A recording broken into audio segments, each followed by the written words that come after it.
A warning about the future of some of the world's most economically and culturally important luxury crops. We're talking wine, grapes, coffee, and cacao. Few of my favorite things. A new study published in the open access journal Environmental Research Letters finds that while society explores ways to adapt to climate change and cool the planet with new technology, those efforts alone may not be enough to protect these crops from increasingly unpredictable and extreme weather conditions. For more, let's bring in CBS News national environmental correspondent David Schechter. So, David, how does climate change threaten these crops, and what are the technologies that some hope will save them on a hotter planet?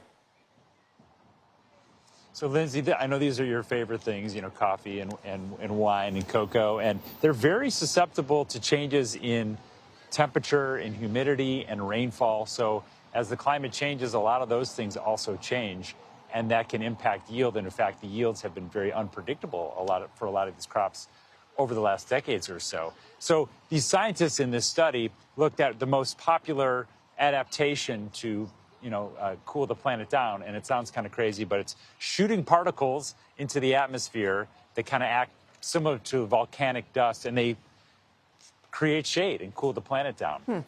So there's a lot of hope in technologies like this, but what they found was that these technologies in their study would not protect these plants in the future. They may lower the temperature in a small area, but they would not change the rainfall, they would not change the humidity, and so not a savior for these crops that people just love. A lot of the things that you and I talk about are literally life and death, but why are luxury crops like wine, grapes, coffee so important?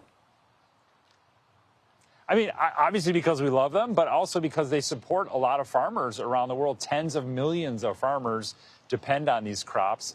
And there are some studies that look at climate projections into the future that half of the land that's available today would be gone. We'd be no longer able to raise those crops on that land. And that can create, significant disruptions for these things that we love.